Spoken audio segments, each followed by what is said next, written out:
আমার তো আর কিছু নাই, আমাকে তো একদম ডিস্ট্রয় করে দিছে, সোশ্যালি তো আমাকে হ্যারেস করে একদম ডিস্ট্রয় করে দিছে। তো আমার তো আর কিছু নাই। তো চাইলে এখন যে আমি ডিস্ট্রয় হয়েছি দাঁড়া তোকেও করি, চাইলে করার জন্য অনেক কিছুই করা যায়, কিন্তু আমি তা করব না, আমি সেটা করব না। কিন্তু যেইখানে আমার বলার প্রয়োজন, যেখানে আমার বলার প্রয়োজন, যদি কখনো আমার কাছে ফিল হয় যে তোমরা যারা এত ভালো সাজো, অন্যের দিকে আঙ্গুল তোলার আগে নিজের নখের ভিতরের আঙ্গুলটা একটু ময়লা, নখের ভিতরের ময়লাটা একটু পরিষ্কার করে নিতে হবে না? এখনও হ্যারাস করছে আমাকে। হ্যারাসমেন্টের লেভেলটা আস্তে আস্তে বাড়ছে। আমি কোনো স্টেটমেন্ট দিচ্ছি, আমি কোনো কথা বলছি, আমি অনেক ইনফ্লুয়েন্সার না, ওদেরকে ইনফ্লুয়েন্সারই হয়তো অনেক পেজ, অনেক মেয়েদেরকে স্পেসিফিক্যালি অনেক মেয়েদেরকে দেখলাম যে ওরা ইন্টারভিউ দেখে ওইটা কপি করে নিজের মতো স্ক্রিপ্টেড করে ব্যঙ্গ করে ওরা হচ্ছে গিয়ে আপলোড করছে।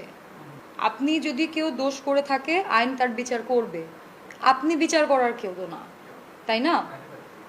আপনি তো বিচার করার কেউ না। এখন আপনি একটা ক্রাইমের বিচার চাইতে গিয়ে যদি আপনি নিজেও সাইবার ক্রাইম করেন, তাহলে তো আপনিও ক্রিমিনালই হইলেন। আমিও তো একটা মেয়ে, আমারও তো ফ্যামিলি আছে। আপনি তো আমার ফ্যামিলিকে হ্যারাস করতে পারেন না। আমার বোনের বাচ্চার সাথে আমার ছবি নিয়ে তারা ভাইরাল করে দিচ্ছে যে আমার বাচ্চা।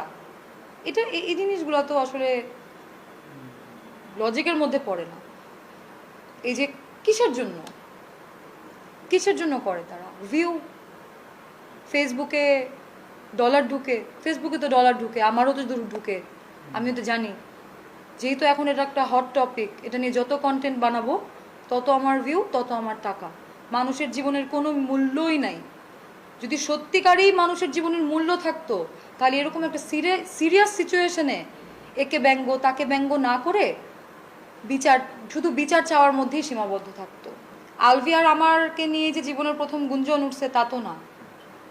গুঞ্জন তো অনেক অনেক জুটিকে নিয়েই, একদম যদি আমরা আরো অনেক বছর মানে পিছনে যাই, অনেক বছর যদি পিছনে যাই, ধরুন আমার জন্মের আগেও যদি চলে যাই, এই জুটি রিলেটেড বিষয়গুলোতে যে প্রেমের গুঞ্জনটা উঠে আসে, এটা তো অস্বাভাবিক কিছু না। কিন্তু সেইটাকে যদি আপনি এখন সন্দেহর বেইজে, কারো একতরফা কথার বেইজে, কারো ইনসিকিউরিটির বেইজে যদি আপনি এখন এবং শত্রুতামির জেরে, শত্রুতা করে, ইচ্ছা করে হ্যারেস করার উদ্দেশ্যে যদি এখন জোরপূর্বক আমাকে আপনারা দায়ী করতে চান, আমাকে গার্লফ্রেন্ড বানায় দিতে চান, তাই আমি এখন কীভাবে ধরে রাখবো?